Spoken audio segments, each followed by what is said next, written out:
اس نے تم لوگوں کو شرافت اور نیکی کا جھانسا دیا اور خود عیش کر رہا ہے۔ کیا تمہیں مال غنیمت ملا ہے؟ اگر تمہیں ملا بھی تو سونے چاندی کے 2 ٹکڑے مل جائیں گے۔ صلیبیوں کے جہازوں سے بے بہا خزانہ سلطان ایوبی کے ہاتھ آیا ہے۔ وہ سب رات کے اندھیرے میں سینکڑوں اونٹوں پر لاد کر قاہرہ روانہ کر دیا گیا ہے، جہاں سے دمشق اور بغداد چلا جائے گا۔ سوڈانی لشکر کو سلطان نہتہ کر کے غلاموں میں بدل دینا چاہتا ہے، پھر عرب سے فوج آ جائے گی اور تم مصری بھی غلام ہو جاؤ گے۔ اس عیسائی کی ہر ایک بات فخر المصری کے دل میں اترتی جا رہی تھی۔ اثر باتوں کا نہیں بلکہ موبی کے حسن اور حشیش کا تھا۔ عیسائیوں نے یہ حربہ حسن بن صباح کے حشیشین سے سیکھا تھا۔ موبی کو بالکل توقع نہیں تھی کہ یہ صورتحال پیدا ہو جائے گی کہ ایک مصری اس کے تعاقب میں اس کے دام میں آ جائے گا۔ انہیں معلوم ہو گیا کہ فخر مصر کی زبان کے سوا کوئی زبان نہیں جانتا۔ موبی نے اپنے 5 ساتھیوں کو سنانا شروع کر دیا کہ رابن زخمی ہونے کا بہانہ کر کے زخمیوں کے خیمے میں پڑا ہے اور اس نے کہا ہے کہ ناجی سے مل کر معلوم کرو کہ اس نے بغاوت کیوں نہیں کی یا اس نے عقب سے صلاح الدین ایوبی پر حملہ کیوں نہیں کیا، اور یہ بھی معلوم کرو کہ اس نے ہمیں دھوکہ تو نہیں دیا۔ وہ باتیں کر رہی تھی تو فخر نے پوچھا، یہ کیا کہہ رہی ہے؟ یہ کہہ رہی ہے، ایک نے جواب دیا، اگر یہ شخص یعنی تم صلاح الدین کی فوج میں نہ ہوتے تو یہ تمہارے ساتھ شادی کر لیتی۔ یہ مسلمان ہونے کو بھی تیار ہے لیکن کہتی ہے کہ اسے اب مسلمانوں پر بھروسہ نہیں رہا۔ فخر نے بےتابی سے لپک کر لڑکی کو بازو سے پکڑا اور اپنی طرف گھسیٹ کر کہا، اگر میں بادشاہ ہوتا تو خدا کی قسم تمہاری خاطر تخت اور تاج قربان کر دیتا۔ اگر شرط یہی ہے کہ میں صلاح الدین ایوبی کی دی ہوئی تلوار پھینک دوں تو یہ لو۔ اس نے کمر بند سے تلوار کھولی اور نیام سمیت لڑکی کے قدموں میں رکھ دی۔ کہا، میں اب سے ایوبی کا سپاہی اور کماندار نہیں ہوں، مگر ایک شرط اور بھی ہے۔ لڑکی نے کہا، میں اپنا مذہب تمہاری خاطر ترک کر دیتی ہوں لیکن صلاح الدین ایوبی سے انتقام ضرور لوں گی۔ کیا اسے میرے ہاتھوں قتل کرانا چاہتی ہو؟ فخر نے پوچھا۔ لڑکی نے اپنے آدمیوں کی طرف دیکھا، سب نے ایک دوسرے کی طرف دیکھا۔ آخر کرسٹوفر نے کہا، ایک صلاح الدین ایوبی نہ رہا تو کیا فرق پڑے گا، ایک اور سلطان آ جائے گا، وہ بھی ایسا ہی ہوگا، مصریوں کو آخر غلام ہی ہونا پڑے گا۔ تم ایک کام کرو، سوڈانیوں کے سالار ناجی کے پاس پہنچو اور یہ لڑکی اس کے سامنے کر کے اسے بتاؤ کہ سلطان صلاح الدین ایوبی اصل میں کیا ہے اور اس کے ارادے کیا ہیں۔ ان لوگوں کو تو یہ علم ہی نہیں تھا کہ ناجی کا صلیبیوں کے ساتھ رابطہ ہے اور موبی اس کے ساتھ بات کرے گی، لیکن انہیں یہ علم نہیں تھا کہ ناجی اور اس کے معتمد سالار خفیہ طریقے سے مروائے جا چکے ہیں۔ اس تک لڑکی کو ہی جانا تھا، اس کا اکیلے جانا ممکن نہیں تھا۔ اتفاق سے انہیں فخر المصری مل گیا، لہٰذا اسی کو استعمال کرنے کا فیصلہ ہو گیا۔ یہ آدمی چونکہ سلطان ایوبی کی نظر میں آ گئے تھے اس لیے ابھی اس کی نظر میں رہنا چاہتے تھے۔ اس کے علاوہ انہوں نے موبی سے سن لیا تھا کہ ان کے شعبہ جاسوسی اور تخریب کاری کا سربراہ رابن اسی کیمپ میں ہے اور فرار ہوگا، اس لیے وہ اسے مدد دینے کے لیے بھی وہاں موجود رہنا چاہتے تھے۔ ان کے ارادے معلوم نہیں کیا تھے۔ صلاح الدین ایوبی پر چلایا ہوا تیر خطا گیا تو انہیں سلطان ایوبی کے سامنے لے جایا گیا۔ ان کا بہروپ اور ڈرامہ کامیاب رہا لیکن ان کا مشن تباہ ہو گیا تھا، لہٰذا اب وہ بدلی ہوئی صورتحال اور اتفاقات سے فائدہ اٹھانے کی کوشش کر رہے تھے۔ فخر المصری حسن اور حشیش کے جال میں آ گیا۔ اس نے واپس کیمپ میں نہ جانے کا فیصلہ کر لیا تھا۔ اسے یہ مشورہ دیا گیا کہ وہ لڑکی کو لے کر روانہ ہو جائے۔ ان لوگوں نے اسے اپنا ایک اونٹ دے دیا، پانی کا ایک مشکیزہ دیا اور تھیلے میں کھانے کا بہت سارا سامان ڈال دیا۔ ان اشیاء میں کچھ ایسی تھیں جن میں حشیش ملی ہوئی تھی۔ موبی کو ان کا علم تھا۔ فخر کو ایک لمبا چوغا اور تاجروں والی دستار پہنا دی گئی۔ لڑکی اونٹ پر سوار ہوئی، اس کے پیچھے فخر سوار ہوا اور اونٹ چل پڑا۔ فخر گرد و پیش سے بے خبر تھا اور وہ اپنے ماضی سے بھی بے خبر ہو گیا۔ صرف یہ احساس اس پر غالب تھا کہ روئے زمین کی حسین ترین لڑکی اس کے قبضے میں ہے جس نے سلطان کو ٹھکرا کر اسے پسند کیا ہے۔ فخر نے موبی کو دونوں بازوؤں میں لے کر اس کی پیٹھ اپنے سینے سے لگا لی۔ موبی نے کہا، تم عیسائی کمانداروں اور اپنے سلطان کی طرح وحشی تو نہیں بنو گے؟ میں تمہاری ملکیت ہوں، جو چاہو کرو، مگر میں پھر بھی تم سے نفرت کروں گی۔ کہو تو میں اونٹ سے اتر جاتا ہوں۔ فخر نے اسے اپنے بازوؤں سے نکال کر کہا، مجھے صرف یہ بتا دو کہ تم مجھے دل سے چاہتی ہو یا محض مجبوری کے عالم میں میری پناہ لی ہے۔ پناہ تو میں ان تاجروں کی بھی لے سکتی تھی، موبی نے جواب دیا، لیکن تم مجھے اتنے اچھے لگے کہ تمہاری خاطر مذہب تک چھوڑنے کا فیصلہ کر لیا۔ اس نے جذباتی باتیں کر کے فخر کے اعصاب پر قبضہ کر لیا اور رات گزرتی چلی گئی۔ سفر کم و بیش 5 دنوں کا تھا، لیکن فخر المصری عام راستوں سے ہٹ کر جا رہا تھا کیونکہ وہ بگوڑا فوجی تھا۔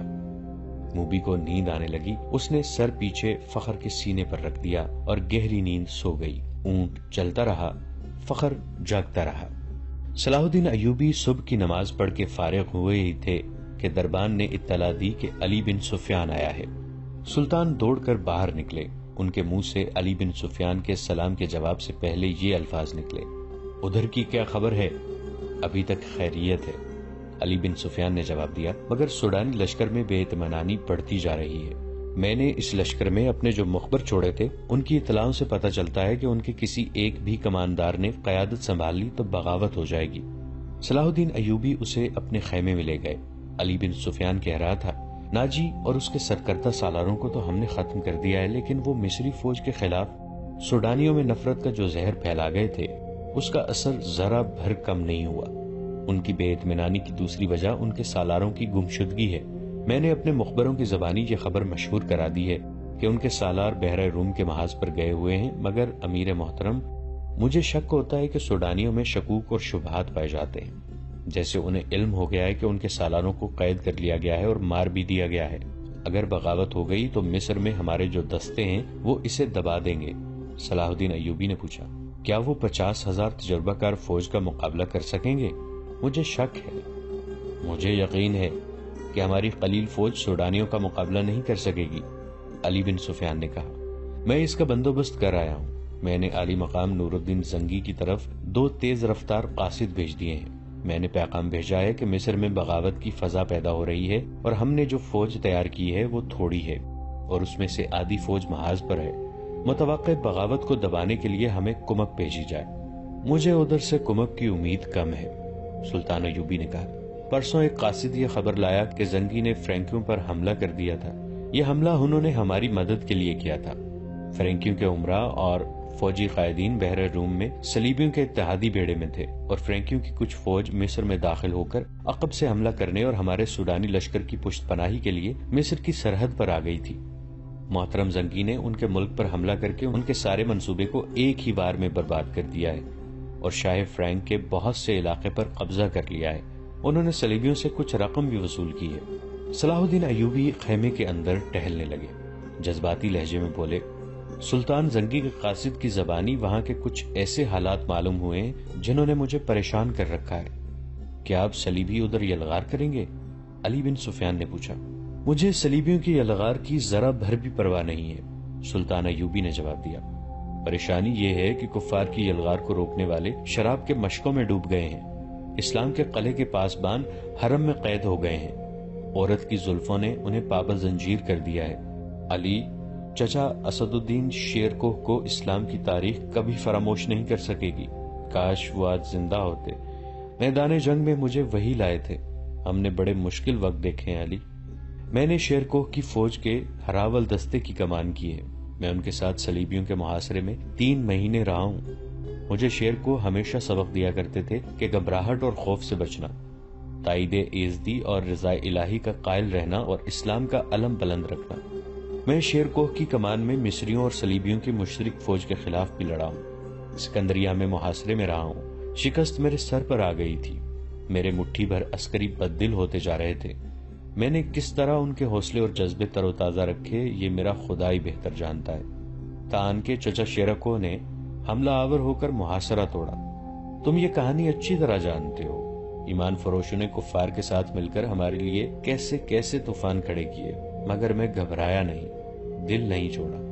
مجھے سب کچھ یاد ہے سلطان، علی بن سفیان نے کہا۔ اس قدر مارکہ آرائیوں اور قتل و غارت کے بعد توقع تھی کہ مصری راہ راست پر آ جائیں گے، مگر ایک غدار مرتا ہے تو ایک اور اس کی جگہ لے لیتا ہے۔ میرا مشاہدہ یہ ہے کہ غدار کمزور خلافت کی پیداوار ہوتے ہیں۔ اگر فاطمی خلافت حرم میں گم نہ ہوتی تو آج آپ صلیبیوں سے یورپ میں لڑ رہے ہوتے، مگر ہمارے غدار بھائی انہیں سلطنت اسلامیہ سے باہر نہیں جانے دے رہے۔ جب بادشاہ عیش و عشرت میں پڑ جائیں تو رعایا میں بھی کچھ لوگ بادشاہی کے خواب دیکھنے لگتے ہیں۔ وہ کفار سے طاقت اور مدد حاصل کرتے ہیں۔ ایمان فروشی میں وہ اس قدر اندھے ہو جاتے ہیں کہ کفار کے عزائم اور اپنی بیٹیوں کی عصمتیں تک بھلا دیتے ہیں۔ مجھے انہی لوگوں سے ڈر آتا ہے، صلاح الدین ایوبی نے کہا۔ اللہ نہ کرے اسلام کا نام جب بھی ڈوبا مسلمانوں کے ہاتھوں ڈوبے گا۔ ہماری تاریخ غداروں کی تاریخ بنتی جا رہی ہے۔ یہ رجحان بتا رہا ہے کہ ایک روز مسلمان جو برائے نام مسلمان ہوں گے اپنی سرزمین کفار کے حوالے کر دیں گے۔ اگر اسلام کہیں زندہ رہا تو وہاں مسجدیں کم اور قہبہ خانے زیادہ ہوں گے۔ ہماری بیٹیاں صلیبیوں کی طرح بال کھلے چھوڑ کر بے حیا ہو جائیں گی۔ کفار انہیں اسی راستے پر ڈال رہے ہیں، بلکہ ڈال چکے ہیں۔ اب مصر سے پھر وہی طوفان اٹھ رہا ہے۔ علی، تم اپنے محکمے کو اور مضبوط اور وسیع کرو۔ میں نے اپنے رفیقوں سے کہہ دیا ہے کہ دشمن کے علاقوں میں جا کر شب خون مارنے اور خبریں لانے کے لیے تنومند اور ذہین جوانوں کا انتخاب کرو۔ صلیبی اس محاذ کو مضبوط اور پر اثر بنا رہے ہیں۔ تم فوری طور پر جاسوسی جنگ کی تیاری کرو۔ فوری طور پر کرنے والا کام یہ ہے کہ سمندر سے کئی ایک صلیبی بچ کر نکلے ہیں۔ ان میں زیادہ تر زخمی ہیں، اور جو زخمی نہیں ہیں وہ کئی دن سمندر میں ڈوبنے اور تیرنے کی وجہ سے زخمیوں سے بھی بدتر ہیں۔ ان سب کا علاج معالجہ ہو رہا ہے۔ میں نے سب کو دیکھا ہے، تم بھی انہیں دیکھ لو اور اپنی ضرورت کے مطابق ان سے معلومات حاصل کرو۔ سلطان ایوبی نے دربان کو بلا کر ناشتے کے لیے کہا اور علی بن سفیان سے کہا، کل کچھ زخمی اور کچھ اچھی بھلی لڑکیاں میرے سامنے لائی گئی تھیں۔ 6 تو سمندر سے نکلے ہوئے قیدی ہیں، ان میں ایک پر مجھے شک ہے کہ وہ سپاہی نہیں ہے اور رتبے اور عہدے والا آدمی ہے۔ سب سے پہلے اسے 5 تاجر 7 عیسائی لڑکیوں کو ساتھ لائے تھے۔ انہوں نے علی بن سفیان کو لڑکیوں کے متعلق وہی کچھ بتایا جو تاجروں نے بتایا تھا۔ سلطان ایوبی نے کہا، میں نے لڑکیوں کو دراصل حراست میں لیا ہے، لیکن انہیں بتایا کہ میں انہیں پناہ میں لے رہا ہوں۔ لڑکیوں کا یہ کہنا ہے کہ وہ غریب گھرانوں کی لڑکیاں، اور پھر ان کا یہ بیان کہ انہیں ایک جلتے ہوئے جہاز میں سے کشتی میں بٹھا کر سمندر میں اتارا گیا اور کشتی انہیں ساحل پر لے آئی، مجھے شکوک میں ڈال رہا ہے۔ میں نے انہیں الگ خیمے میں رکھا اور سنتری کھڑا کر دیا ہے۔ تم ناشتے کے فوراً بعد اس قیدی اور ان لڑکیوں کو دیکھو۔ آخر میں صلاح الدین ایوبی نے مسکرا کر کہا، کل دن کے وقت ساحل پر ٹہلتے ہوئے مجھ پر ایک تیر چلایا گیا ہے جو میرے پاؤں کے درمیان ریت میں لگا۔ انہوں نے تیر علی بن سفیان کو دے کر کہا، علاقہ چٹانی تھا، محافظ تلاش اور تعاقب کے لیے بہت دوڑے مگر انہیں کوئی تیر انداز نظر نہیں آیا۔ اس علاقے سے انہیں یہ 5 تاجر ملے جنہیں محافظ میرے پاس لے آئے۔ انہوں نے یہ 7 لڑکیاں بھی میرے حوالے کی اور چلے گئے۔ اور وہ چلے گئے؟ علی بن سفیان نے حیرت سے کہا، آپ نے انہیں جانے کی اجازت دے دی؟ محافظوں نے ان کی سامان کی تلاشی لی تھی۔ سلطان ایوبی نے کہا، ان سے کوئی ایسی چیز برآمد نہیں ہوئی جس سے ان پر شک ہوتا۔ علی بن سفیان تیر کو غور سے دیکھتا رہا اور بولا، سلطان اور سراغ رساں کی نظر میں بڑا فرق ہوتا ہے۔ میں سب سے پہلے ان تاجروں کو پکڑنے کی کوشش کروں گا۔ علی بن سفیان صلاح الدین ایوبی کے خیمے سے باہر نکلا تو دربان نے اسے کہا، یہ کماندار اطلاع لایا ہے کہ کل 7 عیسائی لڑکیاں قید میں آئی تھیں، ان میں سے ایک لاپتہ ہے۔ کیا سلطان کو یہ اطلاع دینا ضروری ہے؟ یہ کوئی اہم واقعہ تو نہیں کہ سلطان کو پریشان کیا جائے؟ علی بن سفیان گہری سوچ میں پڑ گیا۔ کماندار جو اطلاع دینے آیا تھا اس نے علی بن سفیان کے قریب آ کر آہستہ سے کہا، ایک عیسائی لڑکی کا لاپتہ ہو جانا تو اتنا اہم واقعہ نہیں، مگر اہم یہ ہے کہ فخر المصری نام کا کماندار بھی رات سے لاپتہ ہے۔ رات کے سنتریوں نے بتایا کہ وہ لڑکیوں کے خیمے تک گیا تھا، وہاں سے زخمیوں کے خیموں کی طرف گیا اور پھر کہیں نظر نہیں آیا۔ رات وہ گشت پر نکلا تھا۔ علی بن سفیان نے ذرا سوچ کر کہا، یہ اطلاع سلطان تک ابھی نہ جائے۔ رات کے اس وقت کے تمام سنتریوں کو اکٹھا کرو جب فخر گشت پر نکلا تھا۔ اس نے سلطان ایوبی کے محافظ دستے کے کماندار سے کہا کہ کل سلطان کے ساتھ جو محافظ ساحل تک گئے تھے انہیں لاؤ۔ وہ وہیں تھے۔ چاروں سامنے آ گئے تو علی بن سفیان نے انہیں کہا، کل جہاں تم نے تاجروں اور لڑکیوں کو دیکھا تھا وہاں فوراً پہنچو۔ اگر وہ تاجر ابھی تک وہیں ہیں تو انہیں حراست میں لے لو اور وہیں میرا انتظار کرو، اور اگر جا چکے ہوں تو فوراً واپس لاؤ۔ محافظ روانہ ہو گئے تو علی بن سفیان لڑکیوں کے خیمے تک گئے۔ 6 لڑکیاں باہر بیٹھی تھیں اور سنتری کھڑا تھا۔ علی نے لڑکیوں کو اپنے سامنے کھڑا کر کے عربی زبان میں پوچھا، 7ویں لڑکی کہاں ہے؟ لڑکیوں نے ایک دوسرے کے منہ کی طرف دیکھا اور سر ہلائے۔ علی بن سفیان نے کہا، تم سب ہماری زبان سمجھتی ہو؟ لڑکیاں اسے حیران سا ہو کر دیکھتی رہیں۔ علی ان کے چہروں اور ٹیل ڈول سے شک میں پڑ گیا تھا۔ وہ لڑکیوں کے پیچھے جا کھڑا ہوا اور عربی زبان میں کہا، ان لڑکیوں کے کپڑے اتار کر ننگا کر دو اور 12 وحشی قسم کے سپاہی بلاؤ۔ تمام لڑکیاں بدک کر پیچھے کو مڑیں۔ 2-3 نے بیک وقت بولنا شروع کر دیا۔ وہ عربی زبان بول رہی تھی۔ لڑکیوں کے ساتھ تم ایسا سلوک نہیں کر سکتے، ایک نے کہا، ہم تمہارے خلاف نہیں لڑیں۔ علی بن سفیان کی ہنسی نکل گئی۔ اس نے کہا، میں تمہارے ساتھ بہت اچھا سلوک کروں گا۔ تم نے جس طرح ایک ہی دھمکی سے عربی بولنی شروع کر دی ہے، اب بغیر کسی دھمکی کے یہ بتا دو کہ 7ویں لڑکی کہاں ہے۔ سب نے لا علمی کا اظہار کیا۔ علی نے کہا، میں اس سوال کا جواب لے کر رہوں گا۔ تم نے سلطان پر ظاہر کیا ہے کہ تم ہماری زبان نہیں جانتی، اب تم ہماری زبان ہماری طرح بول رہی ہو، کیا میں تمہیں چھوڑ دوں گا؟ اس نے سنتری سے کہا، انہیں خیمے کے اندر بٹھا دو۔ رات کے سنتری آ گئے تھے۔ فخر المصری کی گشت کے وقت کے سنتریوں سے علی بن سفیان نے پوچھ گچھ کی۔ آخر لڑکیوں کے خیمے والے سنتری نے بتایا کہ فخر رات اسے یہاں کھڑا کر کے زخمیوں کے خیموں کی طرف گیا تھا۔ تھوڑی دیر بعد اسے اس کی آواز سنائی دی، کون ہو تم؟ نیچے آ جاؤ۔ سنتری نے ادھر دیکھا تو اندھیرے میں اسے کچھ بھی نظر نہ آیا۔ سامنے مٹی کے ٹیلے پر اسے ایک آدمی کا سایہ سا نظر آیا اور وہ سایہ وہیں غائب ہو گیا۔ علی بن سفیان فوراً وہاں گیا۔ یہ ٹیلا ساحل کے قریب تھا، اس کی مٹی ریتلی تھی۔ ایک جگہ سے صاف پتہ چل رہا تھا کہ وہاں کوئی اوپر گیا ہے۔ وہاں زمین پر 2 قسم کے پاؤں کے نشان تھے۔ ایک نشان تو مرد کا تھا جس نے فوجیوں والا جوتا پہن رکھا تھا، دوسرا نشان چھوٹے جوتے کا تھا اور زنانہ لگتا تھا۔ زمین کچی اور ریتلی تھی۔ زنانہ نشان جدھر سے آیا تھا، علی بن سفیان ادھر کو چل پڑا۔ یہ نشان اسے خیمے تک لے گئے جہاں موبی رابن سے ملی تھی۔ اس نے خیمے کا پردہ اٹھایا اور اندر چلا گیا۔ اس کی چہرہ شناس نگاہوں نے زخمی قیدیوں کو دیکھا۔ سب کے چہرے بھانپے رابن بیٹھا ہوا تھا۔ اس نے علی بن سفیان کو دیکھا اور فوراً ہی کراہنے لگا جیسے اسے درد کا اچانک دورہ پڑا ہو۔ علی نے اسے کندھے سے پکڑ کر اٹھا لیا اور خیمے سے باہر لے گیا۔ اس سے پوچھا، رات کو ایک قیدی لڑکی اس خیمے میں آئی تھی، کیوں آئی تھی؟ رابن اسے ایسی نظروں سے دیکھنے لگا جن میں حیرت تھی اور ایسا تاثر بھی جیسے وہ کچھ سمجھا ہی نہ ہو۔ علی بن سفیان نے اسے آہستہ سے کہا، کیا تم میری زبان سمجھتے ہو دوست؟ میں تمہاری زبان سمجھتا ہوں، بول سکتا ہوں، لیکن تمہیں میری زبان میں جواب دینا ہوگا۔ رابن اس کا منہ دیکھتا رہا۔ علی نے سنتری سے کہا، اسے خیمے سے باہر رکھو۔ علی بن سفیان خیمے کے اندر چلا گیا اور قیدیوں سے ان کی زبان میں پوچھا، رات کو لڑکی اس خیمے میں کتنی دیر رہی تھی؟ اپنے آپ کو اذیت میں نہ ڈالو۔ سب چپ رہے مگر ایک اور دھمکی سے ایک زخمی نے بتا دیا کہ لڑکی خیمے میں آئی تھی اور رابن کے پاس بیٹھی یا لیٹ رہی تھی۔ یہ زخمی سمندر میں جلتے جہاز میں سے کودا تھا۔ اس نے آگ کا بھی اور پانی کا بھی قہر دیکھا تھا۔ وہ اتنا زخمی نہیں تھا جتنا خوفزدہ تھا۔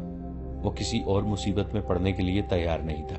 اس نے بتایا کہ اسے یہ معلوم نہیں کہ رابن اور لڑکی کے درمیان کیا باتیں ہوئیں اور لڑکی کون تھی۔ اسے یہ بھی معلوم نہیں تھا کہ رابن کا عہدہ کیا ہے، وہ اس کے صرف نام سے واقف تھا۔